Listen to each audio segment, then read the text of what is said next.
Panginoon yan. Sabi niya sa aklat ng Luke, chapter 6, verse 38. Magbigay kayo at bibigyan kayo ng Diyos ng siksik, diglig, walang sukat, kalalagyan. Kung ano ang sukatan ginamit natin sa pagbibigay, yun din ang sukatan gagamitin ng Diyos para pagpalain tayo. Amen po? Ayan. Kaya patuloy tayong mag-practice, mag-exercise, ano po maging generous, maging mapagbigay. Kasi po, nature ng Diyos ang magbigay. Katangian niya talaga. At lahat tayo nakaranas ng mga pagpapala na galing sa Panginoon. Ang paggising pa lang sa umaga ay isang biyaya niya. Amen? Ang malusog ang iyong pangangatawan, patuloy kang bumibilog, biyaya yan. Amen? Dapat lang natin pansinin yung mga biyaya ng Panginoon. Tandaan po natin na pinagpapala tayo ng Diyos, hindi lang pang sarili. Lagi natin isipin yan. Bakit niya tayo pinagpapala sa spiritual man, sa natural man, sa anumang aspeto ng buhay? Dahil ang purpose ni Lord, maging pagpapala tayo sa iba. Isa po si Pastor, pinagpala ko ng Diyos sa pagpapalang spiritual, sa karunungan, sa pagtuturo ng salita ng Panginoon, binabahagi sa inyo. Amen? Hello, parang wala akong kausap. Kaya, i-practice po natin. Dahil, hindi naman nagsisinungaling ang Diyos sa kanyang sinabi. Amen? Sabi niya na, ako ang Diyos na di nagbabago. Kung ano yung sinabi niya, at sinunod natin, tayo naman ang pagpapalain ng Diyos. Amen? Nung nakaraan, Wednesday, nagturo ko sa Mighty Men sa Quezon City. Kaya sila brother, COVID yun. Ang tinuro ko doon, giving din. Different kinds of giving. Yung mga Mighty Men, nakatitig lang sa akin. Sabi ko, bakit ganyan kayo tumingin? Eh, yun yung pagtuturo ng Panginoon, di ba? Hindi po modus ng pastoral pagbibigay. Yan po ay kaparaanan ng Diyos para pagpalain tayo. Kasi walang magiging daluyan eh. Kasi tingnan nyo sa Bible. Kung ano yung binibigay natin sa Panginoon, yun ang pinaparami niya. Halimbawa, yung 5 tinapay, 2 isda. Diba? Saan ang galing? Sa 5 pirasong 5 tinapay, 2 isda. Ilan ang nakakain? 5,000 katao. At may sobra pang 12 na basket. Meron din isang balo. Meron siyang isang bote ng langis. Yun din ang pinadami ng lingkod ng Diyos. Amen? Kasi yun yung pinagkatiwala niya sa likod ng Panginoon. Kaya, ano man ang ating itinatanim, yun din ang binabalik ng Diyos sa atin. Ano man yung ating ibinibigay, yun din ang ibibigay ng Panginoon sa atin. Amen? Now, kung meron po kayong Bible, buksan niyo sa aklat ng Santiago, chapter 2, verse 14. Okay. Pero bago po natin basahin yan, announcement. Ngayon pong darating po na August 26 at saka po 28, Saturday po yan, tsaka Monday. Kung willing po kayo at available kayo ng araw na yan, meron po tayong seminar sa Quezon City. Okay? Magsisimula po yan ng alas 8 ng umaga at tatapos siya ng alas 5 ng hapon. Ang speaker natin galing ng ano pong sa ba na galing? Singapore. Mentor po ito ng Revealing Jesus. Kaya kung may time kayo, willing kayo na mas lalo pang matuto, lumalim ang inyong relasyon sa Panginoon, attend tayo ng seminars. Amen? Tapos po, mga workers, mga leaders, meron tayong fellowship sa Friday, kung darating na Friday. Okay? Lahat ng leaders, workers, meron tayong outdoor fellowship. Mamaya po, pagtapos ng service, mga young pro, maiwan kayo. Meron tayong meeting. Hindi na natapos-tapos ang meeting na to. Saan ba tayo mag-outdoor? Okay, tayo magpatuloy sa Santiago, chapter 2, verse 14. Ano pong sabi po dyan? Verse 14, mga kapatid, ano ang mapapala ng isang tao kung sabihin man niya siya may pananampalataya, ngunit hindi naman niya ito pinapatunayan sa gawa? Lahat ba tayo may pananampalataya na? Simula nung tayo tumanggap sa Panginoong Yesus, tumanggap tayo ng pananampalataya. Dahil ang sabi ng Hebreo, si Jesus ang pinagmumulan at kaganapan ng ating pananampalataya. Lahat tayo mananampalataya na. Pero hindi natin pwedeng ipagkabag, mananampalataya na ako. Kasi kahit si Satanas, mananampalataya din. Nanginginig pa sa takot. Pero tuloy natin. Ngunit hindi naman nyo pinapatunayan sa gawa. Maliligtas ba siya ng ganoong uri ng pananampalataya? Sagot po. Ang pananampalataya walang kalagay na gawa, maililigtas ba siya ng pananampalataya niya? Hindi. Tuloy natin. 15. Halimbawa, may isang kapatid na walang maisuot at walang makain. Kung sasabihin nyo sa kanya, patnubayan ka nawa ng Diyos, magbihis ka at magpakabusog. Ngunit hindi naman ninyo siya binibigyan ng kanyang kailangan. May mabuti bang maidudulot sa kanya iyon? Sagutin po natin, may mabuti bang maidudulot? Wala. Gayon din naman, patay ang pananampalatayang walang kalakip na gawa. Ito po ang focus po natin, yan ang ating paksa. Faith without action is dead. Verse 18. Ngunit may nagsasabi, may pananampalataya ka at may gawa naman ako. Ipakita mo sa akin ang iyong pananampalatayang walang kasamang gawa. At ipapakita ko naman sa iyo ang aking pananampalataya sa pamagitan ng aking mga gawa. 19. Sumasampalataya ka sa Diyos ay iisa, hindi ba? Mabuti yan. Ang mga demonyo man ay sumasampalataya rin at nanginginig pa. Namnamin po natin ito. Ano po sabi? Ang mga demonyo man ay sumasampalataya rin at nanginginig pa. Gawin natin. 20. Isa kang hangal. Nais mo bang patunayan ko sa iyo na walang kabuluhan ang pananampalatayang walang kasamang pagsunod o gawa? Ang ating amang si Abraham ay kinalugdo ng Diyos dahil sa kanyang mga gawa nang ihandog niya sa dambana ang anak niyang si Isaac. Hindi ba? 22. Dito ay makikita mong magkalakip ang kanyang pananampalataya at mga gawa. At naging ganap ang kanyang pananampalataya dahil sa kanyang mga gawa. Tuloy natin. 26 lang yan. Natupad ang sinasabi ng kasulatan, si Abraham ay sumasampalataya sa Diyos at dahil dito, siya ay itinuring ng Diyos bilang isang taong matuwid at tinawag niyang kaibigan ng Diyos. 24. Diyan ninyo makikita ang itinuturing na matuwid ang isang tao dahil sa kanyang mga gawa at di dahil sa kanyang pananampalataya lamang. 25. Gayon din si Rahab, ang babaeng bayaran, pinatuloy niya ang mga espiya ng Israel at itinuro pa sa kanila ang ibang daan upang sila'y makatakas. Dahil sa ginawa ng iyon, siya'y tinanggap bilang matuwid. 26, last verse. Patay ang katawang hiwalay o walang espiritu. Gayon din naman, patay ang pananampalatayang walang kasamang gawa. Tayo mananangin. Ama naming Diyos, salamat po sa umaga po ito sapagkat dinala niyo po ang aming mga buhay sa tahanan ito upang makarinig, makaunawa po ng iyong mga salita. Turuan at tulungan niyo po kami na malakaran, ipamuhay ang iyong mga salita. Banang na Espiritu, kayo po ang mangusap, kayo po ang magturo, magpaunawa ng iyong mga salita. Programa niyo po ang siyang masunod sa umaga po ito. Salamat po, pagpalain niyo po ang buhay ng bawat isa. Pinupuri ka namin, nasasalamatan, niluluwalhati, at lahat po ng anak ng Diyos. Nagsabi ng Amen. Okay. Lahat po tayo dito ay meron pong pananampalataya. Amen? Simula nang tayo ay sumampalataya sa Panginoong Yesus, doon po nagsimula na tayo ay nagkaroon po ng pananampalataya. Hello? Paano po tayo nagkaroon ng pananampalataya?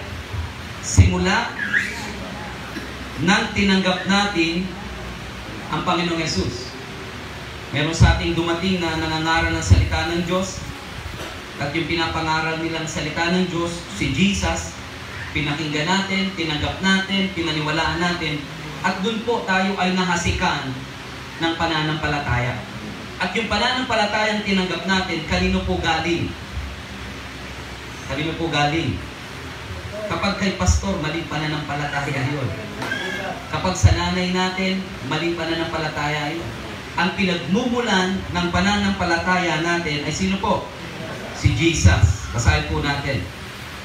Ano po sabi sa tinatawag na Hebreo 12 verse 2? Verse 1. Hebreo 12 verse 2. Yamang naliligid tayo ng makapal na saksi, iwaksin natin ang kasalanan at anumang balakid na pumipigil sa atin at tayo buong tiyagang magpatuloy sa takboy na sa ating harapan. Verse 2, ituon natin ang ating paningin kay Jesus na siyang pinagmulan ng ating pananampalataya at siya rin nagpapasakdal nito. Dahil sa kagalakan na naghihintay sa Kanya, hindi niya ikinahiya ang mamatay sa krus at siya ngayong nakaluklok sa kanang trono ng Diyos. Sino po? Kanino nagmula ang ating pananampalataya? Kay Jesus. Natuto tayong sumampalataya simula po nang may marinig tayong salita ng Diyos. Amen? Saan po sinabi yan? Sa aklat po ng Romans. Tingnan po natin. Para maunawaan po natin na ang iyong pananampalataya ay galing sa Panginoong Yesus. Romans 10 verse 14. Ngunit paanong tatawagan ng mga tao ang hindi nila sasampalatayaan? Tama ba? Paano sila tatawag sa Diyos kung hindi nila pinaniniwalaan o kilala ang Diyos? Amen? Ano po kung sabi? Paano sila mananampalataya kung wala pa silang napakikinggan tungkol sa Kanya? Tama po ba? Hindi sila matututong sumampalataya sa Panginoong Yesus, sa Diyos, kung walang nangangaral o nagpapakilala kung sino ang Diyos. Ano po kung sabi po dyan? Paano naman silang makakapakinig kung walang mangangaral? Ayun. Kaya ang Diyos ay gumagamit ng mga leader, mga pastor, ng mga instrumento para makarating sa atin yung salita ng Diyos. Amen? Ngayon, pag pinangaral sa atin ang salita ng Diyos, ano po ang ating response? Questionin yung salita ng Diyos? Pilipitin yung salita ng Diyos? Hindi paniwalaan yung salita ng Diyos? Pag pinapangaral yung salita ng Diyos, kanino tayo nakatingin? Sa nangangaral?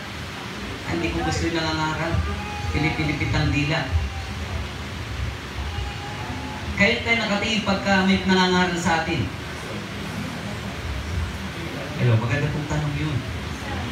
Bata pa yung pastor, ayaw kong pakinggan yung salita ng Diyos. Ayaw kong paniwalaan. Ay sayang naman, nakaupo ka dyan, ilang minuto rin tatagal mo dyan, kung di mo paniniwalaan. Amen? Sa tayo dapat nakatingin? Sa salita ng Diyos. Bata man ang nangangaral, may edad man ang nangangaral, kung katotohanan ang ipinapangaral niya, at ito'y patungkol kay Kristo, dapat natin paniwalaan. Halimbawa, para maunawaan natin. Sabi ng bata sa'yo, tay, kain ka na, tanghali na.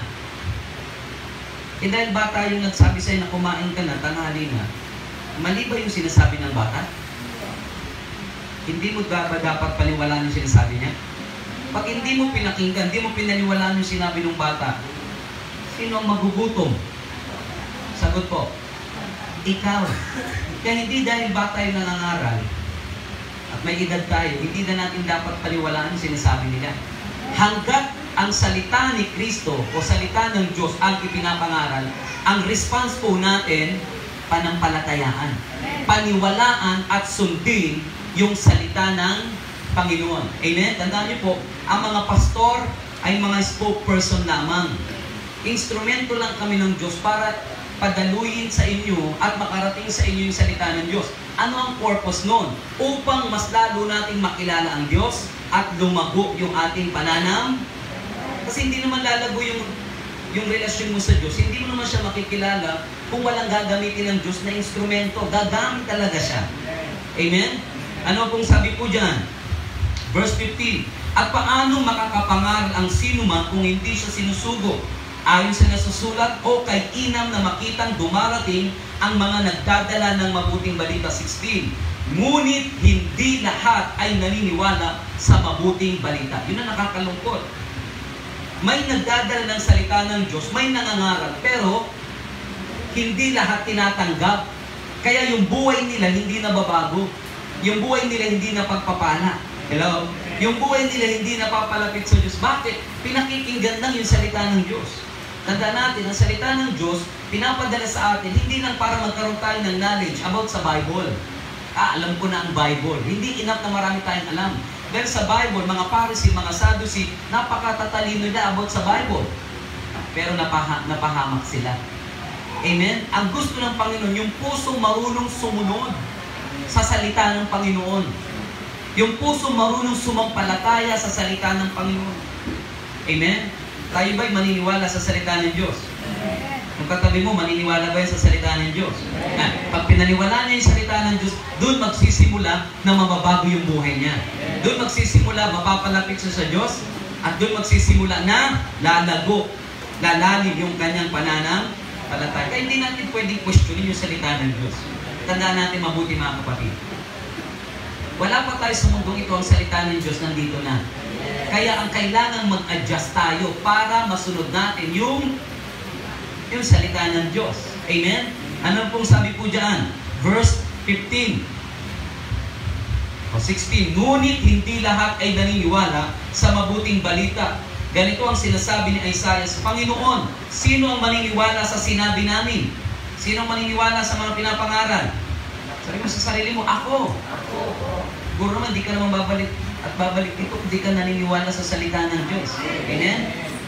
Next, 17. Kaya't ang pananampalataya ay bunga ng pakikinig at makakapakinig lamang kung may mangangaral tungkol kay Kristo. Kaya kailangan po yung pakikinig ng salita ng Diyos tuloy-tuloy.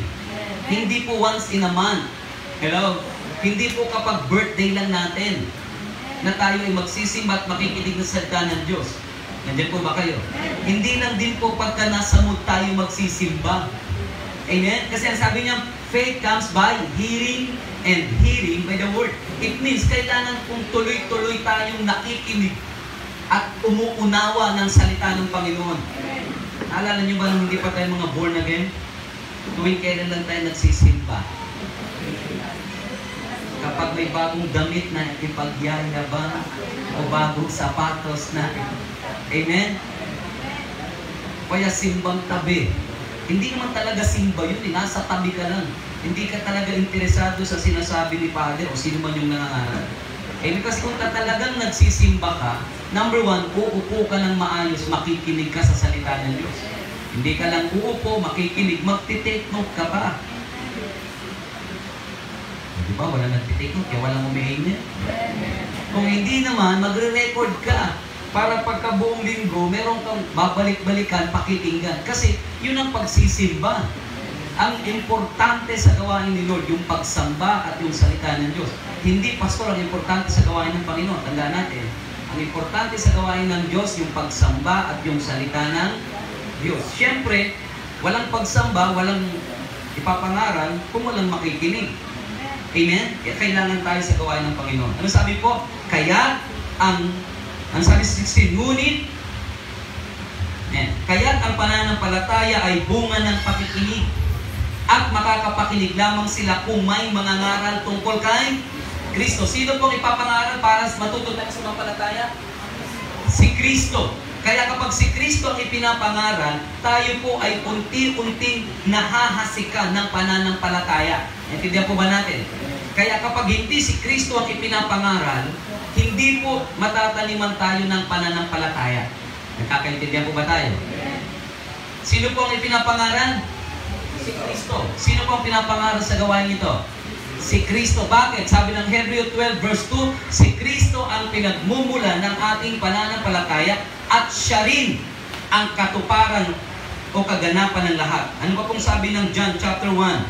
Para maunawaan natin na bawat isa sa atin ay may pananampalataya na at si Kristo ang pinagmula ng pananampalataya. John chapter 1 verse 10. Nasa sanlibutan ang salita. Nilikha ang sanlibutan sa pamagitan niya, ngunit hindi siya nakilala ng sanlibutan.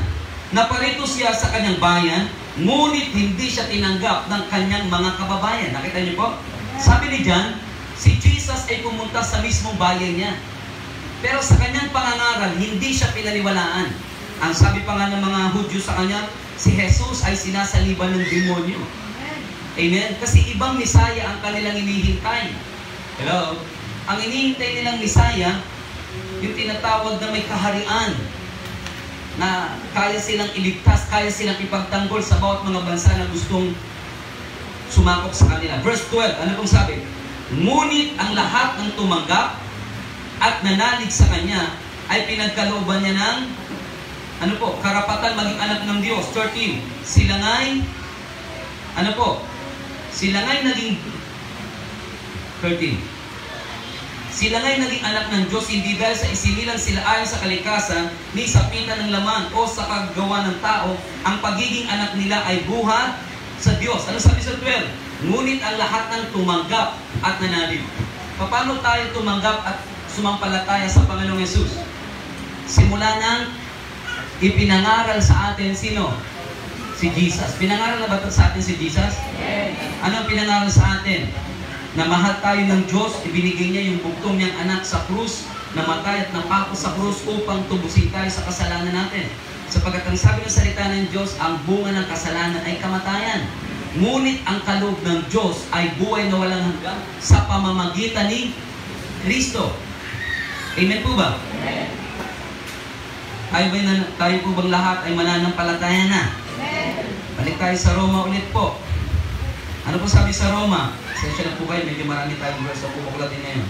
Roma chapter 10 verse 9. Sabi sa Roma 10 verse 9, kung ipapahayag ng iyong labi na si Jesus ay Panginoon at manalig ka ng buong puso na siya'y muling binuhay ng Diyos, ano pong mangyari? Maliligtas ka. Kaya po ang pananampalataya ay pinapahayag, ikino-confess. Hello? Kaya nang tinanong tayo, ikaw ba ay sasampalataya sa Panginoong Yesus? Sabi mo, opo. Sige, sumunod ka sa maiksing panalangin. Ikinonfess mo na si Jesus ay Panginoon ng iyong buhay. Amen po ba? Hindi mo lang siya ikinonfess ng iyong buhay, ikinonfess mo rin siya na siya ay namatay para sa iyong mga kasalanan. Amen? At siya ay muling nabuhay. Pinaniniwalaan natin na si Jesus, hindi lang siya namatay, siya rin po ay nabuhay. Ano pa pong sabi po dyan? Verse 9. Kung ipapahayag ng iyong labi na si Jesus ay Panginoon at manalig ka ng buong puso na siya'y muling binuhay ng Diyos, maliligtas ka. Amen? Ano po yung assurance? Yun. Lahat ng nagpahayag na si Jesus ay Panginoon, pinaniwalaan nila sa kanilang puso na si Jesus ay namatay, si Jesus ay muling nabuhay, naniwala ka ng buong puso, anong assurance natin? Maliligtas tayo. Amen? Pero ang tanong, sapat ba yung confession na si Jesus ay ating Panginoon? Siya ay namatay muling nabuhay? Ayun, babalik tayo sa Santiago. Ang pananampalataya, walang kalakip na pagsunod sa Panginoong Jesus ay walang kabuluhan. Patay. Kaya yung pagsunod at yung pananampalataya ay laging magkasama. Amen? Hindi yan pwedeng paghiwalayin. Bakit po? Ano ang kaibahan natin kay Satanas, kay Lucifer? Si Satanas, sumasampalataya rin siya sa Diyos. Tama po ba? Di ba sabi ng Santiago? Tignan natin. Balik tayo sa Santiago. Ano po ang kaibahan natin kay Satanas? Santiago chapter 2 verse 2.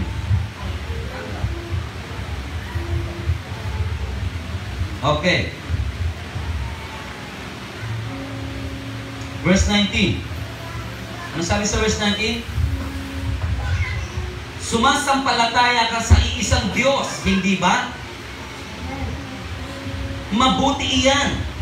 Ang mga demonyo man ay sumasampalataya rin at nangangatal pa. You know the word nangangatal? Nanginginig pa sa takot, sa sobrang pagkagalang at pagkatakot sa Diyos.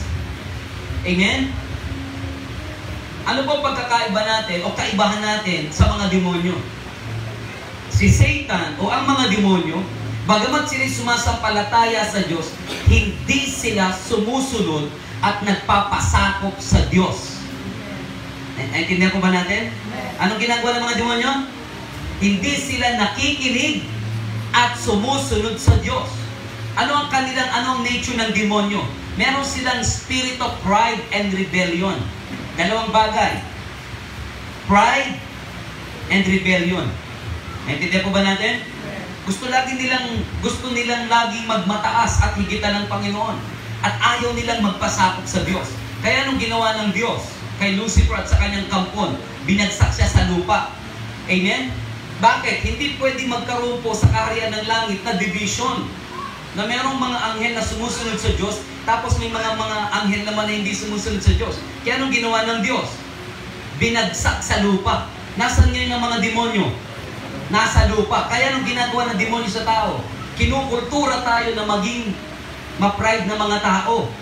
Kinukultura tayo ng demonyo na maging disobedient o magkaroon tayo ng spirit of rebellion. Naintindihan po ba natin? Hindi natin nakikita ang demonyo, pero ang ginagawa sa atin ng demonyo, tayo ay inuudyokan niya. Tinutokso niya tayo hanggang magkaroon tayo ng malaking ulo at hindi na tayo makinig sa Diyos.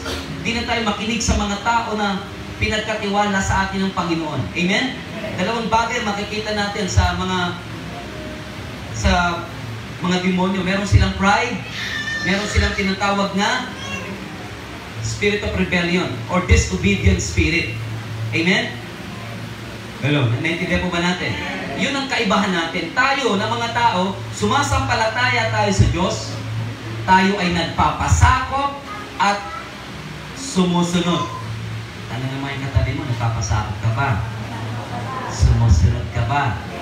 Kasi kung hindi tayo nagpapasakop, hindi tayo sumusunod, ano ang kaibahan natin sa mga demonyo? Ulitin ko po. Parang nag-loading yung utak natin doon. Kung hindi tayo nagpapasako sa Panginoon at hindi tayo sumusunod sa Kanyang salita, anong kaibahan natin sa demonyo? Wala. Kaya dapat makita po natin yung kaibahan natin sa mga demonyo. Amen? Na ang mga demonyo, mapapride sila, meron silang spirit of rebellion, hindi sila sumusunod sa Diyos, hindi nila ginagala ng salita ng Diyos, hindi nila ginagala ng Diyos. Tayo, na mga anak ng Diyos, nagpapasakop tayo sa Diyos, binibigyan natin yung importansya yung salita ng Diyos. Sabi ng Diyos, mahalin mo ang Diyos, ang buong puso, isip, lakas, kaluluwa, iibigin mo ang iyong kapwa dahil ng iyong sarili. Pagsisikapan mo at sa tulong ng banal na Espiritu ng Diyos na masunod at malakaran yung salita ng Diyos. Bakit? Hindi tayo mga anak ng demonyo. Tayo ay mga anak ng Diyos. Kaya tayo ay magpapasakop, tayo ay susunod. Kaya ano sabi ni Santiago, may mabuti bang maidudulot yung pananampalataya mo? Kahit gano'ng kalaki ang pananampalataya mo, kung disobedient ka, demonyo ka pa rin. Hello? Yun po yung translation. Yun ang totoong paliwanag. Kaya ang ginagawa po ng demonyo sa atin, whether we like it or not, tayo ay tinitrain niya, kinukultura niya, sinasanay niya na huwag tayo makinig sa nanay natin, huwag tayo makinig sa mga magulang natin, huwag tayo makinig sa pastor natin. Hanggang maging takot-tauan na lang tayo ng demonyo. Hanggang di natin nakikita yung sarili natin, meron na tayong malaking ulo, pride, na di na nagpapasakop sa Diyos. Amen? Tanong, may mabuti bang maidudulot sa atin kung hindi tayo magpapasakop sa Diyos? Wala. Ang Diyos may kapangyarihan magparusa. Ang Diyos may kapangyarihan patayin ka. Kung hindi ka magpapasakop sa Diyos, walang mabuting maidudulot sa iyo. Pero pag nagpasakop ka sa Panginoon, praise ka, napakaraming mabubuting bagay ang pwedeng gawin ng Diyos sa ating mga buhay. Anong kaibahan natin? Para maunawa natin ito mabuti. Anong kaibahan sa mga demonyo? Tayo na mga tao, tinutulungan tayo ng Espiritu ng Diyos na magkaroon tayo ng submission. Magpasakop sa Panginoon. At spirit of obedience. Dalawang bagay po, ano? Ano naman ang meron kay Satan at sa mga demonyo? Pride and rebellion. Amen? Kaya pag ang isang tao nagdi-disobey, hindi yung Espiritu ng Diyos. Kaninong Espiritu yun? Ayun. Kaya maunawaan po natin kung bakit kailangan at dapat nating matutunan na magpasakop sa Diyos. Ang tanong, bakit ba kailangan magpasakop sa Diyos? Dapat malino sa isipan natin yun. Amen? Bakit ko ba kailangan sundin ang Diyos? Number one, dahil siya yung may authority sa buhay mo. Napagpalain ka, hello, nasumpain ka. Dahil sabi ng salita ng Diyos, nasa Diyos ang kasaganahan, nasa Diyos ang kahirapan. Tama po ba? Basahin natin. Ano sabi po ng tinatawag na Matthew? Tinuro ko to sa mga workers, mga leaders. Matthew 28. Bakit kailangan natin matutunan magpasakop sa Diyos at sumunod sa Kanya? Ayan. Matthew 28, verse 18. Ano sabi po dyan? Lumapit si Jesus at sinabi niya, ibinigay na sa akin ang lahat ng kapangyarihan sa langit at sa lupa. Okay. Ito po yung time na si Jesus ay nag-resurrect na. Di ba po? Namatay si Jesus 3 araw. Pagkatapos sa 3 araw siya ay muling nabuhay. Kausap dito ni Jesus ang kanyang mga alagad. Nasa bundok sila ng Galilea. Hello? Nandiyan po ba kayo? Habang si Jesus ay paakyat na sa Ama, ang sabi ni Jesus sa kanyang mga alagad, ibinigay na sa akin ng Ama ang kapangyarihan sa langit at sa lupa. Na kanino po yung authority? Yung na kay Jesus. Kaya kung si Jesus, sa kanya tayo sumasampalataya, kinikilala natin siyang Panginoon, dapat sa kanya tayo nagpapasakop. Naintindihan po ba natin? Kung tayo ay nagpapasakop sa Kanya, anong gagawin natin? Kung ano yung mahalaga sa Kanya na pinagagawa niya sa atin, yun ang susundin natin. Amen? Anong pinagagawa ng Panginoong Yesus sa kanyang mga alagad? Ibigin niyo ako ng buong puso, buong isip, buong lakas at kaluluwa. At ibigin mo ang iyong kapwa gaya ng iyong sarili. Mahalaga sa Diyos yun. Yun ang utos niya sa mga alagad niya. Kaya kung si Jesus ang may authority sa buhay mo, siya yung may kapangyarihan sa buhay mo, dapat tayo magpasakop sa Kanya. Bakit? Pag nagpasakop tayo sa Kanya, pagpapalain ng Diyos yung ating buhay. Pero pag hindi tayo nagpasakop sa Kanya, may kapangyarihan siyang magparusa. Amen po ba? Nagkakaroon po ba tayo? Ano pong sabi po sa Romans? Kung dito po sa gobyerno ko, makakabuti sa atin yun. Amen? Pero kung hindi naman tayo magpapasakop, ano po pwede mangyari sa atin? Meron silang kapangyarihan na, anong gagawin sa atin? Pupuksain tayo.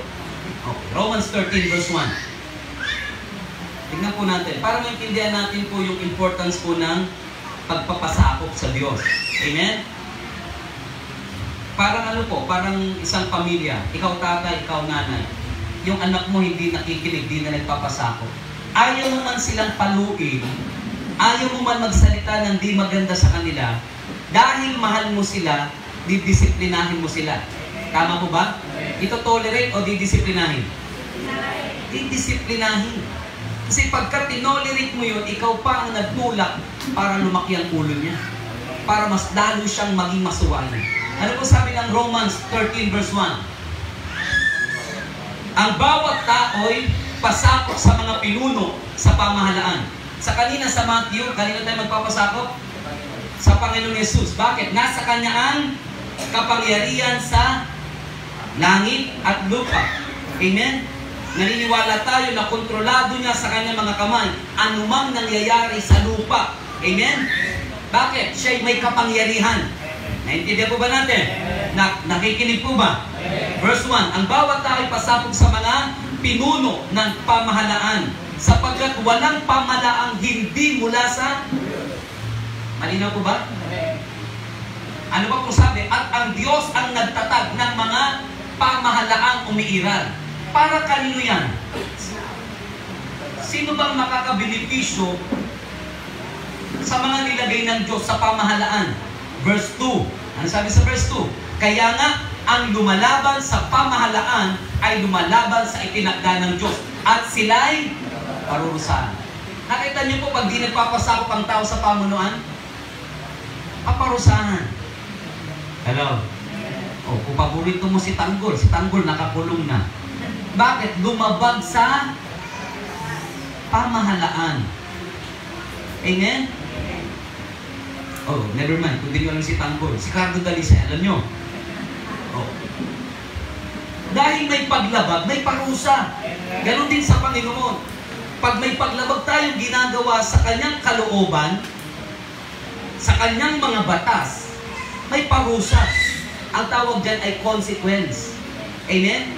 Pero kapag obedient ka naman, may blessing. Hello? Ano ba kung sabi po dyan? Kaya nga, ang lumalaban sa pamahalaan ay lumalaban sa... Sino po nagtakda ng pamahalaan? Sino ang nagtatag ng pamahalaan? Kaya pag nilalabag natin ang pamahalaan at tinakda ng Diyos sa panahon natin, nilalabag natin ang Diyos, sinusuway natin ang Diyos. Bakit? Ayan, ang authority na binigay sa kanila, parusahan ka. Pag hindi ka na pasakop. Amen? Ano ba kung sabi? Verse 3. Ang mga pinuno ay hindi dapat katakutan ng mga tao gumagawa ng, tama ba? Naalala ko nung pagputok ng ng campaign about droga kay Duterte. Kung hindi ka addict, hindi ka gumagamit ng pinagbabawal na gamot, matatakot ka ba kay Digong? Sagot. Pero kung alam mo, nilalabag mo ang batas, nako, huwag ka nang magpakita pa. Bakit? Tutok hangin ka. Tama po ba? Spiritually speaking, kapag hindi tayo obedient sa Panginoon, sa ayaw natin at sa gusto, may consequence. Pero kapag obedient tayo sa salita ng Panginoon, patuloy tayong pinagpapala niya. Amen? Kaya magpakultura tayo sa banal na Espiritu ng Diyos, ugaliin natin magpasakop at sumunod sa Panginoon. Kasi ang tumutulong sa atin, makinig po mabuti, ang tumutulong sa atin para tayo matuto magpasakop sa Diyos, sa kanyang mga salita, matuto tayo maging obedient ay ang banal na Espiritu ng Diyos. Amen po ba? Kaya dapat po natin bigyan ng permiso o kapahintulutan yung banal na Espiritu ng Diyos na siyang masunod sa ating mga buhay. Ano po kung sabi po dyan? Ang mga gumagawa lamang ng masama ang dapat matakot. Kung ayaw mong matakot sa mga namumuno, gumawa ka ng mabuti. At, naiintindihan po ba natin? Hindi tayo dapat matakot sa pamunuan, sino mang tinatag na leader ng Panginoon dyan, nilagay na leader. Kung gumagawa ka ng mabuti, pero ito po yung kabaligtaran. Ang mga gumagawa ng masama, ang dapat save sa Panginoon. Kung gumagawa tayo ng masama at labag sa kalooban ng Diyos, matakot ka sa Diyos. Bakit? May kapangyarihan siyang magparusa. At yung parusa ng Diyos, hindi natin magugustuhan yun. Amen? Pero kapag tayo naman po ay nagpasakop, tayo naman ay sumunod sa pamunuan ng Panginoon, ano po sabi po dito? Pararangalan. Ano ibig sabihin po ng pararangalan? Itataas ka ng Panginoon. Amen? Gusto ba natin itaas tayo ng Panginoon? Hello? Gusto ba natin itaas tayo ng Panginoon? Maging obedient tayo. Maging masunurin tayo. Balik tayo sa Santiago. Naintindihan po natin yung pamunuan? Si Jesus ang may authority sa langit at sa lupa. Sa mundo natin kinagagalawan, may presidente, may mayor, amen? May pamunuan. Sa iglesia, may pamunuan? Okay, punta tayo sa aklat ng Hebreo para maunawaan natin kung gaano kahalaga po yung pagpapasakop. Ano po sabi ng Hebreo 13, verse 17? Hebreo 13, verse 17. Pasakop kayo sa mga nangangasiwa sa inyo. Sila man ay may pananagutan magbantay sa inyo at nagbibigay sulit sila sa Diyos ukol dito.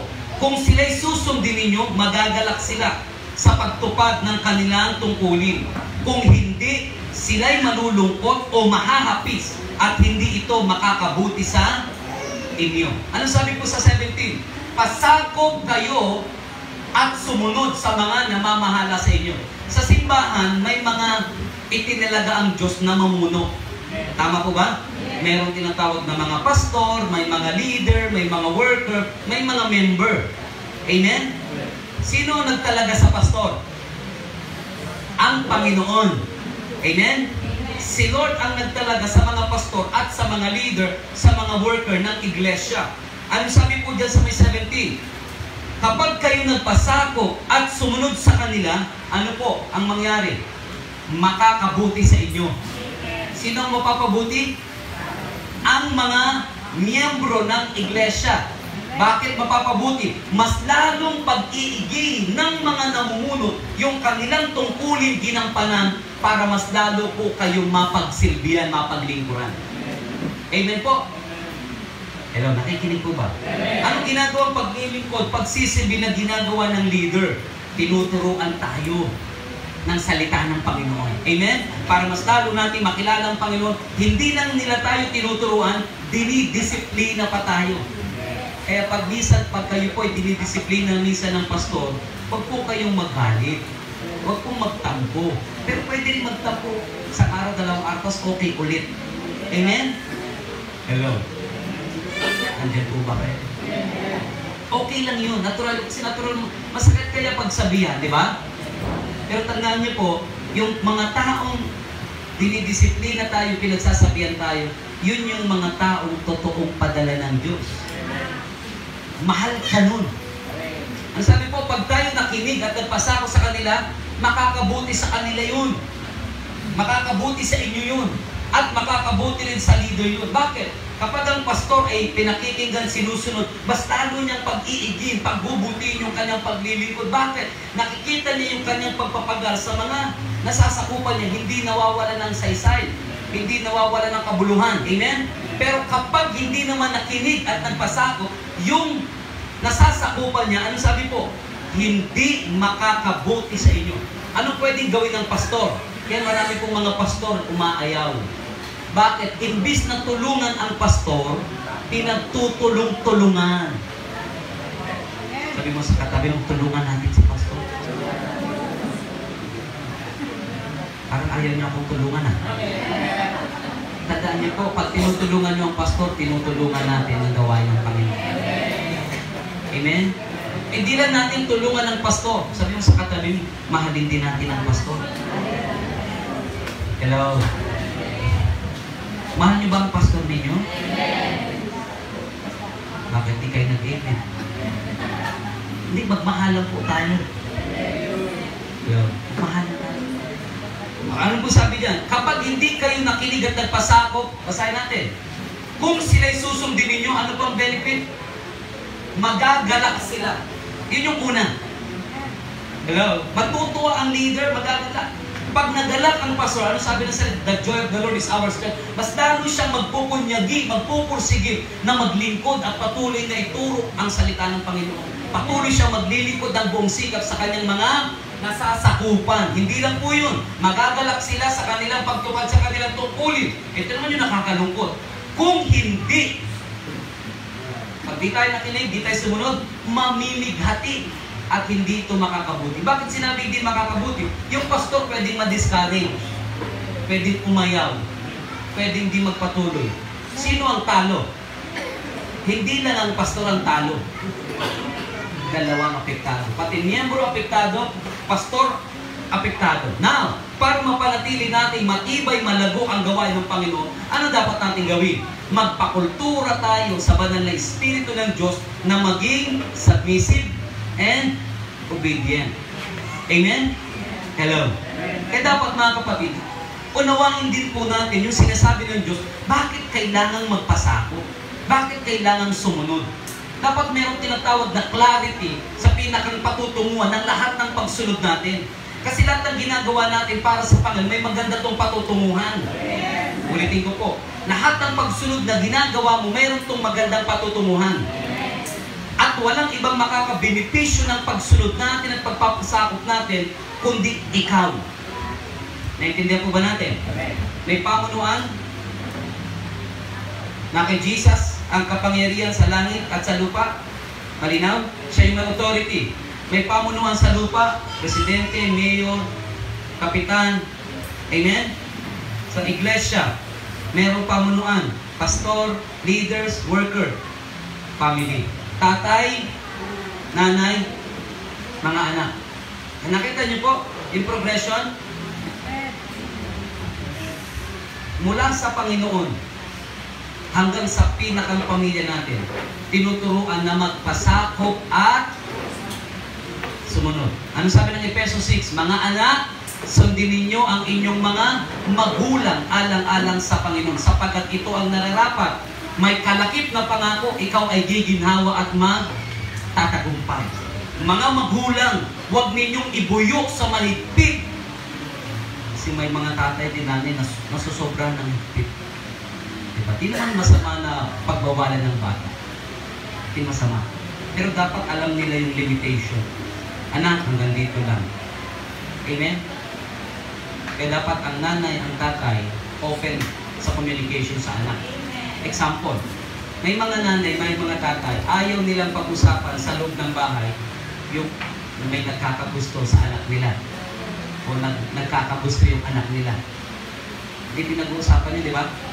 Kaya ano ginagawa ng mga anak? Tinatago. Eh, paano mo magagabayan yung anak mo kung tatago nila? Hello? Ano dapat gawin? Anak, may nagugustuhan ka na ba? Eh, bakit? Wala pa po, wala pa. Hindi naman ako magagalit, anak eh. Amen? Hindi ako magagalit. Ang gusto ko lang, anak, gabayan ka. Ganito ang pipiliin. Huwag kang magpapaligaw na walang trabaho. Huwag kang magpapaligaw na, alam niyo, ginagabayan. Amen? Hello? Hindi, anak, siya yung asawahin mo. Ang trabaho ng nanay, tatay, gabayan. Amen? Kasi, maraming mga anak, napilitan na lang mahalin yung kinakasama nila. Sabi kasi daw ni tatay, sabi daw ni nanay. Amen? Gagabayan. Anak, ito ang dapat. Kung pipili ka na makakasama pagdating ng time, una, may takot sa Diyos. Kapareho ng iyong pananampalataya. Of course, hindi lang mananampalataya. Pangalawa, may trabaho. Kasi kahit gano'n kayo nagmamahalan, magugutom kayo. Tama po ba? Hindi naman pwedeng I love you lang maghapon. I love you, I love you, I love you. Kakalam ang sikmura. Kaya kailangan may trabaho, may pinagkukunan. Kaso may mga bata, may mga lalaki, babae, hindi bukas ang isip yan eh. Saan lang nakabase? Emosyon. Tama po ba? Sino magagabay? Nanay, tatay. Pag nakinig yung bata, pag nakinig yung bata sa nanay sa tatay, sino mapapabuti? Mga bata. Pag hindi nakinig, hindi sumunod. Nakita niyo po? Kaya naintindihan natin na binigyan tayo ni Lord ng free will, kalayaang mag-desisyon. Ganon din kayo, binibigyan niyo tayo ng kalayaan. Magpapasakop ka ba? Susunod ka ba? Pag nagpasakop ka, sumunod ka, magpapalain kita. Pero pag di ka nagpasakop, hindi ka sumunod, may kapangyarihan ako magparusa. Maybe magkakasakit ka, nagkukulang ka, maybe magulo ang pamilya. Bunga yun ng pagsuway. Naintindihan po ba natin? Okay, balik tayo sa Santiago. Pero bago tayo pumunta sa Santiago, naka Jesus ang authority. Pinasa sa pamunuan. Tama? Pinasa sa simbahan. Pastor, leaders. Pinasa sa magulang. Naintindihan? Kaya dapat tayong mga pinagpasahan ng authority para mamuno. Dapat alam natin gamitin yung ating authority. Hello? Gamitin natin ang tama yung ating authority. Amen? Si Jesus may authority siya na mag-discipline. May authority siya na magparusa. Of course, magmahal. Amen? Hindi lang puro parusa si Jesus. May authority siya na mag-discipline. Pag ang bayang Israel di nakikinig, pinapasakop niya sa ibang bansa. Nagugutom, naghihirap. Pero bago mangyari yun, dinidisiplina niya. Pinagsasabihan niya, anak, ito dapat yung gawin. Ganito, ganito, ganito. Amen? Pangatlo, pinaparamdam ng Diyos kung gaano niya kamahal ang mga Israelita. Amen po ba? And say, sa buhay po natin, kung tayo ang may authority, tatay ka, nanay ka, dapat alam mo i-exercise yung authority. Marunong ka mag-discipline, hello? Marunong ka mag-correct, marunong ka magparamdam ng pagmamahal sa mga tao na pinagkatiwala sa atin ng Panginoon. Amen? Ano po sabi ng Santiago chapter 2 verse 14? Mga kapatid, ano ang mapapala ng isang tao kung sabihin niyang semi-pananampalataya, ngunit hindi naman niya pinapatunayan ng gawa? Ay mabuti bang may dudulot sa atin? May pananampalataya ka, hindi Hindi ka naman sumusunod sa salita ng Diyos. Hindi tayo sumusunod sa... Ano mabuting may dudulot nun? Wala tayong pagkakaiba kay Satanas at sa kampo niya kung hindi tayo marunong sumunod. Amen? Kaya tinuturuan tayo na maging submissive, maging obedient. Next, verse 13. Ano sabi po dyan? Maliligtas ba siya ng gayong pananampalataya? Maliligtas ba tayo ng ating pananampalataya? Hindi sapat may pananampalataya lang. Kailangan nagpapasakop at sumusunod sa salita ng Diyos. Verse 15. Halimbawa, ang isang kapatid ay walang maisuot o walang makain. Ang sabi ng mananampalataya, patnubayan ka nawa ng Diyos, nagbihis ka at nagpakabusog. Eh wala nang pagkain eh. Wala nang maisuot. Anong sasabihin pa niya? Patnubayan ka ng Diyos. Sapat ba yun na patnubayan ka ng pagpalain ka ng Diyos? Hindi. Ang kailangan ay kailangan ng gawa. Kapatid, wala ka ng bigas sa bahay. Sige, mamaya dadalahan kita. Laging magkadikit yan. Amen? Hindi sapat yun. Pagpalain ka ng Diyos, magbihis ka, magpakabusog. Eh wala nang makain. Yung kapwa niya mananampalataya, walang makain. Anong dapat niyang gawin? Oh, sabi niya, ngunit hindi naman ninyo siya binibigyan ng kanyang kailangan. Eh mabuti bang maidudulot? Wala. Anong kailangan? Kailangan ng pananampalataya at gawa. Nakita mong walang maisuot, walang makain. Pinagpapala ka, marami kang damit. Lalo pagkalinggo, nagkakandahirap-hirap tayo magsuot, di ba? Sa dami ng damit, ano bang susuotin ko? Puro, dami naman ng aparador. Hello?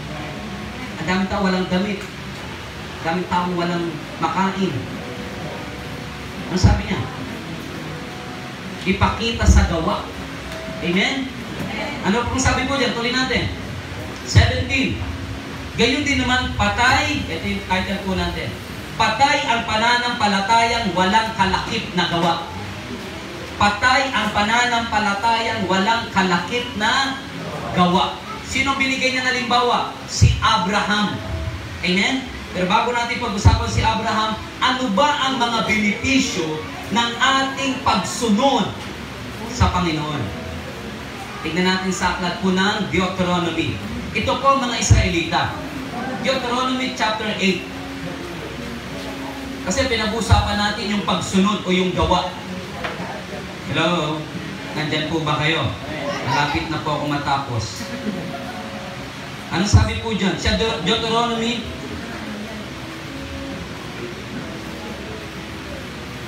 chapter 8 verse 1. Sabi niya po dito, sundin ninyong mabuti ang mga kautosang ito na ibinigay ko sa inyo ngayon upang humaba ang inyong anong unang benepisyo ng pagsunod? Sino dito gusto mapaga ang buhay? Humaba ang buhay. Sino dito gusto? Kung gusto nating humaba ang ating buhay, ano sabi ni Lord? Narinig nyo na ba yung sinasabi, masamang damo yan, matagal mamatayan. Kabaliktaran ang sinasabi ng Bible. Ang sinasabi ng Bible, yung righteous, yun ang mahabang buhay. Pero bago ka magkaroon ng mahabang buhay, ano muna yung pinagagawa? Sumunod sa mga utos ng Panginoon. Ano yung mga utos ng Panginoon? Mahalin ng Diyos ng buong puso, isip, lakas, kaluluwa, ibigin ang iyong kapwa gaya ng pag-ibig mo sa iyong sarili.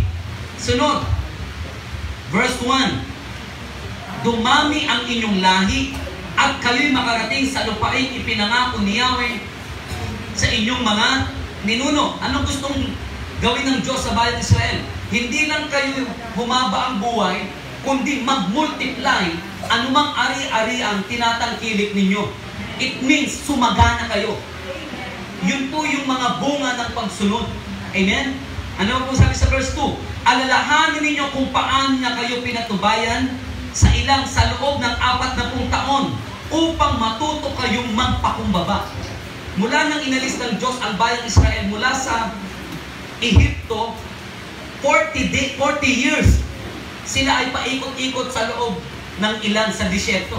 Pero dapat mararating nila ang tinatawag na Kanaan sa loob lamang ng 40 days.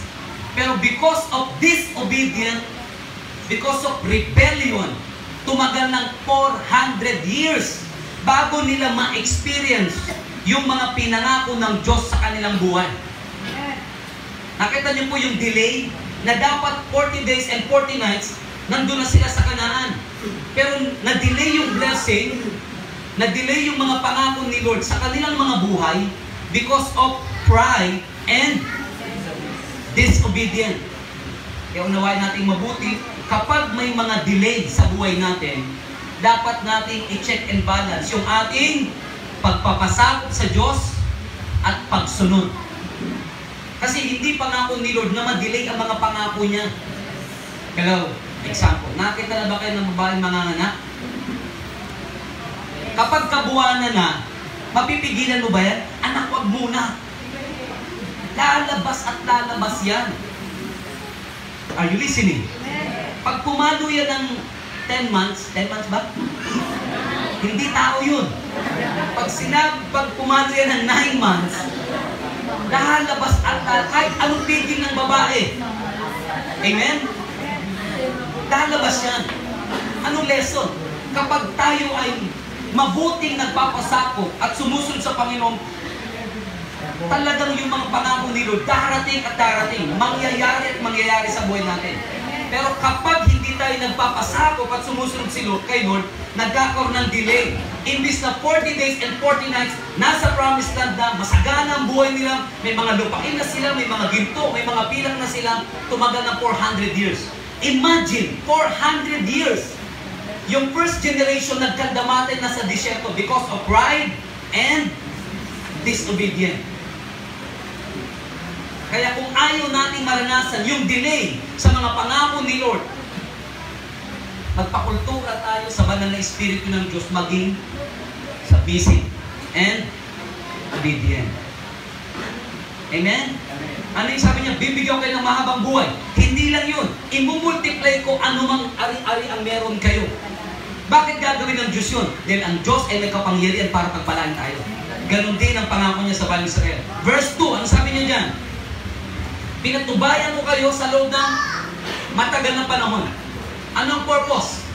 Bakit dumaan sila sa disyerto? Upang turuan magpakumbaba. Anong purpose ni Lord? Sagot po.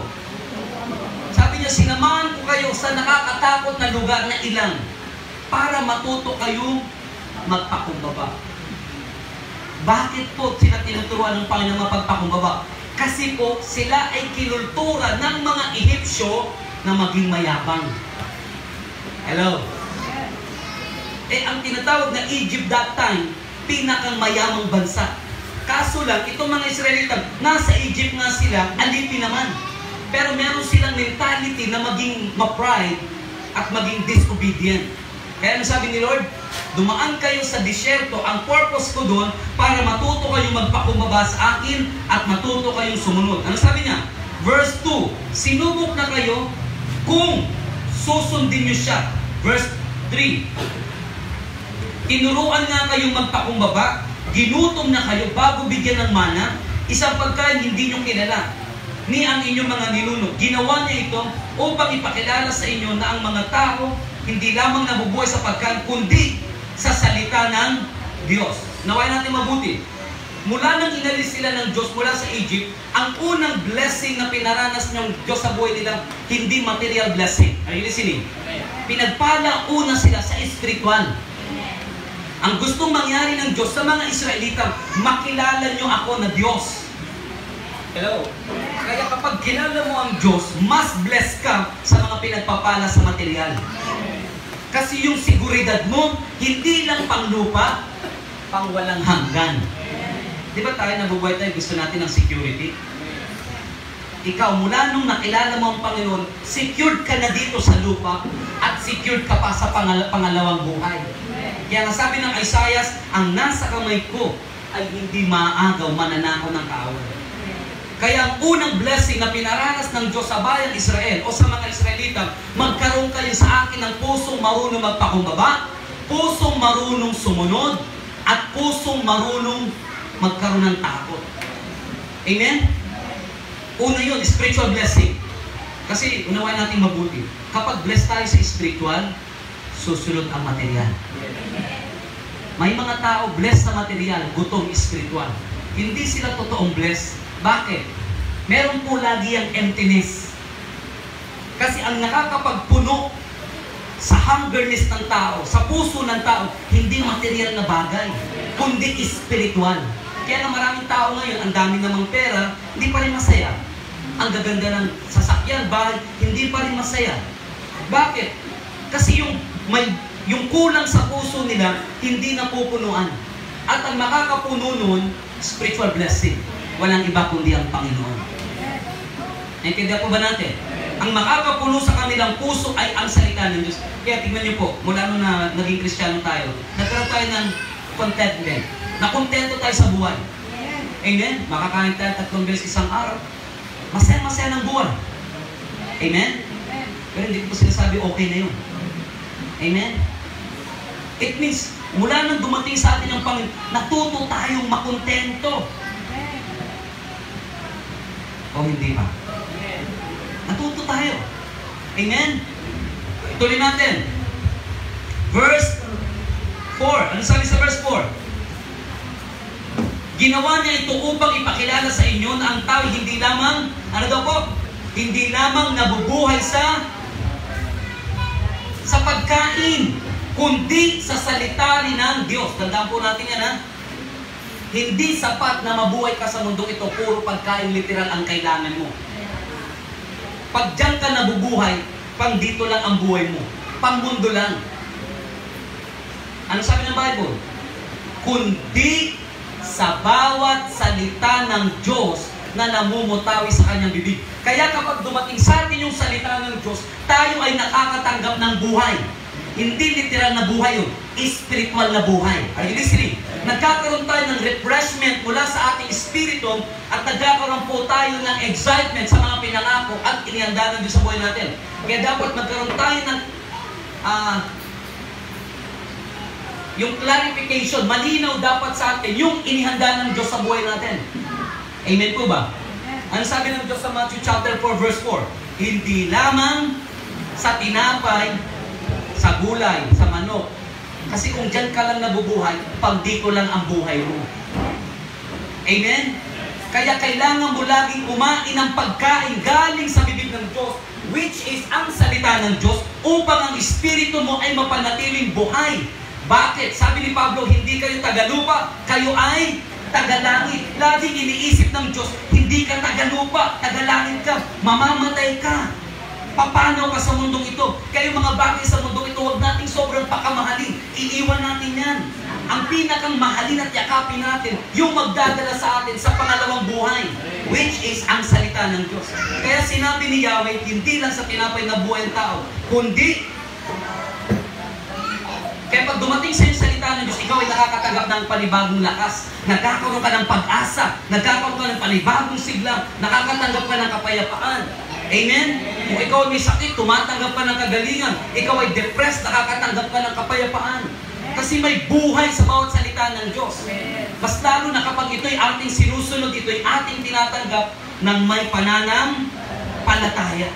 Ano sabi ng Panginoon? Do not worry about anything. Instead, pray about everything. Kasi marami tayong inaalala sa buhay. Bayarin, kuryente. Bayarin, wifi. Ano pa? Ano pang bayarin? Tuition. Ano pa? Sobra nating inaalala yan. Amen? Ang sabi ni Lord, pray about everything. Bakit sinasabi ng mga langyaw? Kasi kaya kong sagutin ang lahat ng pinagkakabalisahan ninyo. Kaya ganun ka-importante yung salita ng Diyos na mabuhay tayo na may salita ng Diyos. Amen? Na yung salita ng Diyos, yun yung ating sinusunod. Yun yung ating nilalakaran. Kaya mga tao kung may salita ng Diyos, hindi basta-basta sumusuko sa hamon ng buhay. Pero yung mga tao na walang salita ng Diyos, nako, ma-broken hearted lang yan. Hahanap na kagad ang sondrok siya. Bakit? Walang pundasyon. Walang salita ng Diyos. Ang away lang na mag-asawa, nako. Nawawala na sa bait, sa tino. Kasi wala yung salita ng Diyos. Amen? Pero pag may salita ng Diyos yan, ano man ang pagdaanan yan, magpapatuloy at magpapatuloy yan sa buhay. Verse 4, sa loob ng 40 taon, hindi kayo naubusan ng kasuotan, ni hindi kumapal sa kalalakan ang talampakan ninyo. Bakit ginawa ng Diyos yun? Pinakita ng Diyos sa bayang Israel yung supernatural provision niya, na kapag siya ang nag-ordain ng isang bagay, siya rin ang magsusupply. Ulitin ko po, kapag ang Diyos ang nag-ordain, nagpasimula ng isang bagay, siya ang magsusupply. Kaya kapag gawain ng Diyos, problema ng Diyos yun. Amen? Noong mga nakaraang buwan, sabi ni Kuya Lico sa akin, Pastor, kailangan na natin magkaroon ng church. At plano namin sana yung likod ng bahay namin, bubungan, doon magdaos ng gawain. Sabi ko sa kanya, pray, manalangin lang muna tayo. Huwag nating pangunahan ng Panginoon. Pray kami ilang buwan. Yung pala may hihipuin ng Diyos na magdudunit ng lupa sa panggulobe. Hindi pa nanganib yung likod ng bahay ko, di ba? Kasi pag doon nadaos na yung gawain, wala nang tanggalan yun. Iba yung plano doon ng Panginoon eh. Hello? Anong lesson? Pag gawain ni Lord, siya ang magpo-provide. Anong ginawa ng Diyos dito? Hindi kumapal ang kanilang paa sa kalalakad. Hindi na luma ang kanilang damit. Hindi na pudpud ang kanilang sandalas. Bakit? Merong supernatural supply. Sabi nga natin, supernatural supply. Pag sinabing supernatural supply, ipinapamalas ng Diyos yung kanyang kapangyarihan sa inyong kalagitnaan. Amen? Hindi nila alam yung mana. Yung pala'y pagkain galing langit. Mga ninuno nila, hindi nila alam na kinakain yun. Pero nag-provide ang Panginoon. Are you listening? Naranasan nyo na ba yan? Yung walang-wala, biglang may dumarating. That is supernatural supply. Yun ay galaw ng Panginoon. Hello? Ano po pong sabi? Sa loob ng 40 taon, hindi kayo naubusan ng kasuotan, ni hindi kumapal sa kalalakad ang inyong talampakan. 5. Italim ninyo sa inyong isipan na kayo'y itinutuwid niya kung paano itinutuwid niya ang kanyang mga anak. Ano ginagawa ni Lord? Itinutuwid. Tatay, bakit ito tinutuwid ang inyong anak? Wala na sa ayos. Hindi na nakikinig. Kaya tinutuwid. Ganon din ang ginagawa ng Diyos sa mga Israelita. Next, verse 7. Ano sabi niya? 6. Kaya matakot kayo sa Kanya at sundin ang Kanyang mga utos. Paano natin malalaman na may takot tayo sa Diyos? Paano mo malalaman na may takot ka sa Diyos? Sinusunod mo yung Kanyang salita. Sabi ni Lord, igalang ang araw ng pamamahinga. Patunay na may takot ka sa Diyos. Bakit? Sinunod mo yung utos niya na igalang at sundin ang araw ng pamamahinga. Amen? Hindi lang sila itinutuwid, gusto pa ng Diyos sa kanila magkaroon sila ng takot. 7. Kapag kayo'y, ito po yung maganda, kapag kayo'y dadalhin niya sa isang mainam na lupain sagana sa tubig, maraming batis at bukan na umaabot sa mga burol at mga kapatagan, sagana rin doon sa trigo, sibada, ubas, igos, granada. Hindi ito yung granadang disabog ha. Pagkain to, prutas po ito. Next, kulibo at kulot. 9. Doon ay hindi kayo magkukulang ng pagkain o anumang pangangay. Yan po yung bunga ng pagsunod. Pag obedient tayo sa Panginoon, hindi tayo magkukulang sa lahat ng iyong pangangailangan. Wala nang kanaan sa panahon ngayon, pero habang tayo sumusunod sa salita ng Panginoon, ito pong pangako niya na hindi ka magkukulang sa lahat ng pangangailangan mo, paparanasan Diyos sa buhay natin yan. Gusto ba natin maranasan yan? Dalawang bagay ang hinihingi ni Lord. Submission and obedience. Amen? Mahalaga yung pagpapasakop at pagsunod. Tandaan niyo po, totoong may pananampalataya tayo kung sumusunod tayo sa Diyos. Amen? Hindi natin kasi pwede ipagyabang. Malaki ang pananampalataya ko. Ipapakita mo yan sa pagsunod. Amen? Makikita sa pagsunod, makikita sa pamumuhay mo na ikaw ay totoo may pananampalataya. Ano sabi po dito sa verse 8? Hindi kayo magkukulang ng pagkain o anumang pangangailangan. Gusto ba natin huwag tayo magkulang sa pagkain? Kasi yan ang lagi natin pinag-aalala, di ba? Pagkain sa araw-araw. Nakakalimutan natin, sumunod ka muna. Magpasakop ka sa bakit? Nasa kamay ng Diyos yung pagpapala. Pagkatapos mong sumunod, tsaka kita pagpapalaan. Pagkatapos mong gawin yung salita ko, tsaka kita pasasaganayin. Ano ba kung sabi ko dyan? Ang mga, tingnan po natin, verse 9, doon ay hindi kayo magkukulang ng pagkain o anumang pangangailangan. Ang mga bato roon, ano po sabi? Makukunan ng bakal at makukunan ng mga tanso ang mga buron. 10. Mananagang na kayo roon sa lahat ng... Bakit pa ulit siya sabi? Mananagang na kayo sa lahat ng bagay. Ang picture po na dapat nating makita dito, yung masaganang buhay. Yung abundansyang buhay. Dapat yun ang ma-picture out natin. Na isang lugar na gustong pagdalhan sa atin ng Panginoon. Amen? Mananagalan kayo sa lahat ng bagay at pupurihin niyo si Yahweh dahil sa mga ginagawa niyang ito. Kaya pag sumasagana, dapat hindi nakakalimot sa Diyos. Pag pinagpapala, hindi lumalayo sa Diyos. Pag sumasagana, pag pinagpapala, mas lalong nagpupuri sa Diyos. Bakit? Ang tinitignan mo, hindi ikaw ang gumawa ng lahat ng yun. Ang gumawa ng lahat ng kasaganahan, hindi ka nagkulang sa lahat ng pangangailangan, ang Diyos. Nangyari yun dahil ikaw ay sumunod sa Kanyang salita, ikaw ay nagpasakop sa Kanyang mga salita. Kaya napakahalaga sa Diyos ng pagsunod. Kaya nasabi ni Yahweh, kay Saul, mas mainam ang pagsunod kaysa handog. Hello? Obedience is better than sacrifice, sabi ni Lord. Kaya pag pinapasunod ka, marami kasi Kristiyano ganito, anak, tinawag kita sa paglilingkod. Ang sasabi ng Lord, tutulong na lang ako. Magbibigay na lang ako. Sabi ni Lord, hindi ko kailangan ng tulong mo. Ang kailangan ko, ikaw, maglingkod ka sa akin. Pagkatapos mong sumunod, pagkatapos mong malingkod, tsaka kita napapalaan. Ulitin ko po, pag nakikita niyo ba yung katabi niyo pasasaganahin ng Panginoon niya? Tignan niyo nga yung katabi niyo. Sabi mo sa katabi mo, pasasaganahin ka ng Panginoon. Sa kaliwa naman, pasasaganahin ka ng Panginoon. Parang ayaw niyo pong sumagana. Mga kapatid, kung anong pinag-uusapan sa lupa, sabi ng Panginoon, naririnig sa langit. Kaya kung anong sinasabi mo, dinideklara mo, yun ang mangyari sa iyo. Pero bago natin yan maranasan, magpasakop at sumunod. Marami kasing Kristiyano naghihintay ng blessing. Lord, asa na yung pangako mo? Sabi ni Lord, asa na muna yung pagsunod mo? Nasa na muna ang pagpapasakop mo? Amen?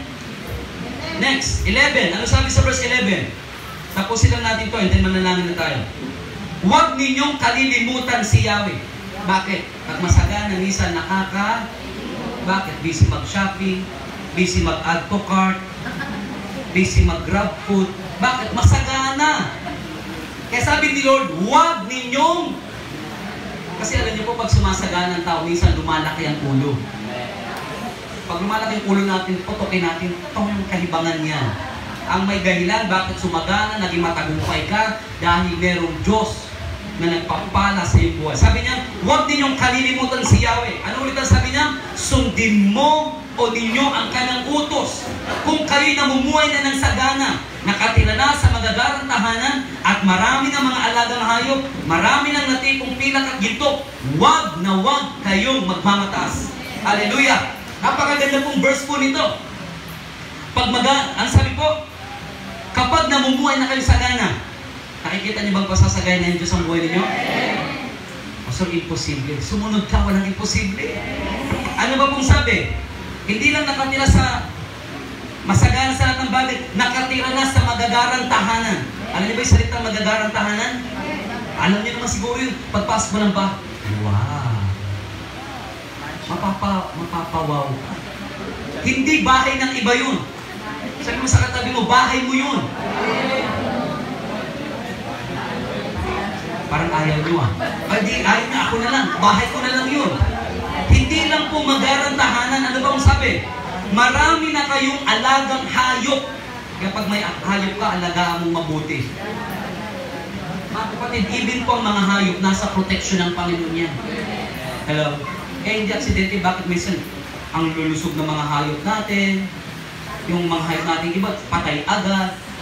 Bakit? May kaugnayan sa ating pagsunod sa Panginoon. Ano ba pong sabi? Marami na kayong alagang hayop, At marami nang naipong pilak at ginto. Anong bigyan gusto i-process dito? Dapat matutong mag-ipon ng pilak at ginto. So walang pilak, anong ibig sabihin yan? Dapat marunong tayong magsubi. Hello? Oh, ayaw niyo pag-usapan yung pagsusubi? Bahala kayo, may problema dyan. Verse 14, ano sabi niya? Pag naranasan niyo ng lahat yan, huwag kayong maging mayabang. Ano yung espiritu ni Satan? Pride. Pag masagana na kayo, marami na kayong hayop, maganda ang tahanan ninyo, marami na kayong pera, sabi ni Lord, huwag kayong maging mayabang. Bakit huwag maging mayabang? Hindi naman ikaw ang dahilan bakit sumagana ka. Ako ang dahilan kaya ako pinapasagana ng Panginoon. Sino po ang dahilan? Si Lord. Bunga ng ating pagsunod. Bakit tayo sumusunod? Dahil may pananam. Sabi niya, patay, pananampalataya, walang kalakip na gawa. Next, ano pa po sabi? Huwag kayong magmamataas. Huwag nga ninyong kalilimutan si Yahweh. Ilang beses sa sinabi huwag kalilimutan? Twice. Sa verse 11 at saka verse 14. Huwag ninyong kalilimutan si Yahweh na nagpalaya sa inyo mula sa pagkakalipin ng Ehipto. Siya pumatnubay sa inyo sa paglalakbay sa malawak at nakakatakot na ilang na puno ng kamandag na mga ahas at alakdan. Wala kayong mainom, nagpabukal siya ng tubig mula sa isang malaking bato. 16. Kayo pinakain niyo rin ng mana, isang pagkain hindi niyo kilala. Pinaranas na kayo ng hirap para kayo subukin at turuan magpakum. Ilang beses sinulit yung pagpapakumbaba? 2 beses. Sinabi sa unang verse, di ba? Pinahintulutan ng Diyos, makaranas kayo ng hirap. Kaya yung hirap na pinagdadaanan mo ngayon, sabi mo sa katabi mo, pansamantala lang. Anong purpose? Bakit dumadaan sa hirap? Magpakumbaba. Aminin, Panginoon, kung wala ka din namin kaya. Kasi tayo, pinipilit natin kayanin yung mga bagay-bagay na di natin kaya. Mga kapatid, pag tayo nagpakumbaba, natuto tayong sumunod sa Panginoon, itataas ng Diyos ang ating mo. Yun ang pangako niya. Amen?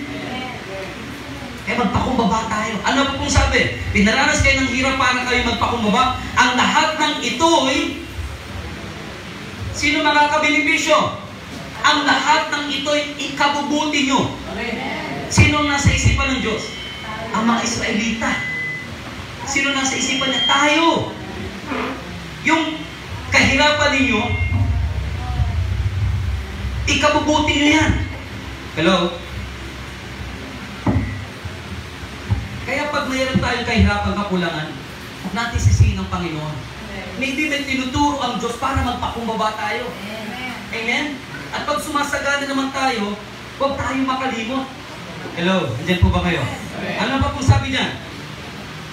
Verse 17. Kaya, huwag ninyong isasaloob na ang kayamanan ninyo ay bunga ng sariling lakas at kakayanan. 18. Alalahanin ninyo siya ang nagbibigay sa inyo ng lakas upang managana kayo at ito'y bilang pagtupad sa kanyang mga pangako sa inyong mga ninuno.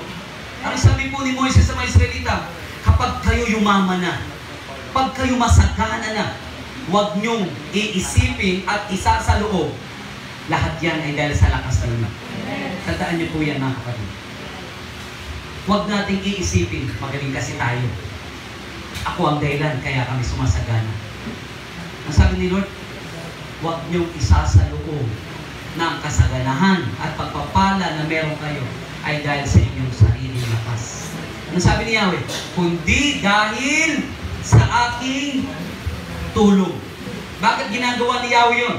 Tinutupad niya lang yung pangako niya sa mga sumusunod sa Kanya.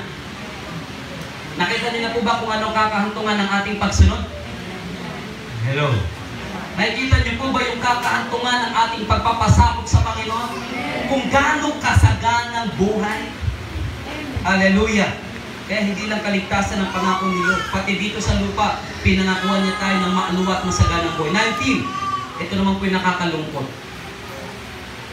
Kapag sila'y, ito po yung nakakalungkot dito. Ay po, wala na sa ating tatalikod, ano? 19. Kapag sila'y tinaligdan ninyo at sumamba kayo sa Diyos-Diyosan Ngayon pa'y sinasabi kong malilipol kayo balang araw. 20, kung hindi ninyo diringgin ang kanyang tinig, malilipol kayo tulad ng nangyari sa mga bansang ipinalipol sa inyo ni Yahweh. May maganda bang maidudulot ang pagtalikod sa Diyos? May maganda bang maidudulot ang pagtalikod sa pananampalataya? Ano sabi ni Lord? Pag tumalikod ka at sumamba ka sa ibang Diyos, mamamatay kayong lahat. Malilipol kayong lahat. Anong lesson po nito mga kapatid? Ang lahat ng ating pagsunod ay meron pong magandang patutunguhan. At dapat ma-pictured out natin yun. Para hindi tayo panghinaan na magpatuloy sa pananampalataya. Amen? Pero I pray, magpapatuloy tayo sa pananampalataya, hindi lang dahil sa pagpapala, kundi dahil mahal natin ang Panginoon. At kinikilala natin siya bilang ating Diyos. Amen? Patay ang pananampalatayang walang kalakip na doon. Even si Abraham, pinagpala ng Diyos dahil sumunod sa Panginoon. Amen? Kaya sabihin mo sa katabi mo, sumunod tayo sa Panginoon. Ginagarantiya ko po sa inyo, 5 taon pa mula ngayon. Masyadong matagal. 1 taon pa mula ngayon. Ang buhay niyo patuloy na pagpapalain. Kung papasakop tayo at susunod sa Panginoon. Amen? Sabi niya, kung ako'y susundin ninyo, pasasaganahin ko ang ani ng iyong lupain. Ngunit kung kayo susuway, ngayon pa lang mapapahamak yun. Kaya sa umaga pong ito mga kapatid, totoong may pananampalataya ka kung ipapakita mo sa pamagitan ng pagsunod, sa pamagitan ng pagpapasakop. Amen? Pasakop tayo sa Panginoong Yesus dahil siya may authority. Ipasakop tayo sa pamunuan. Hello? Magpasakop tayo kung sino ang nilagay ni Lord sa namumuno sa simbahan. Amen po. And of course, sa pamilya natin. Magpasakop ka sa nanay mo, sa tatay mo. Especially po mga anak, paligayahin nyo ang inyong mga magulang. Ang sabi po ng Proverbs, ang bata na marunong makinig at sumunod sa mga magulang, kaligayahan ng mga magulang. Pero ang mga batang hindi marunong makinig, hindi marunong sumunod, kahihiyan ng magulang. Hello? Diba? Nung unang panahon, ano sinasabi ng mga magpatatanda? Kaninong anak yan? Kaya pala mataas ang pangarap eh. Anak ni ganito. Kaya nung anak yan, kaya pala walang pangarap sa buhay. Anak ni ganito.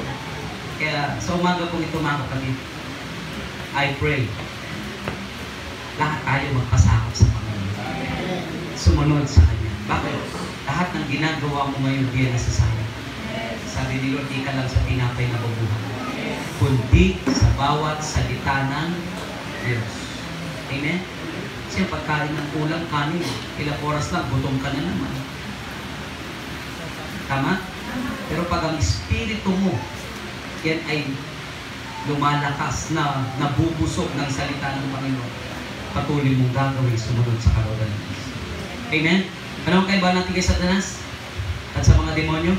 Tayo ay nagpapasakop, tayo ay sumusunod. Amen? Ang mga demonyo, may pananampalataya sila, hindi nagpapasakop, hindi nakikinig. Dalawa lang makikita nating spirit of pride and disobedience. Kaya kapag meron tayo nito, parang ayaw nating sumunod, panalangin mo, Lord, alam ko walang pagpapala sa pagsuway. Amen? Amen po. Ano ba tayong lahat ay mo po? Kausapin natin.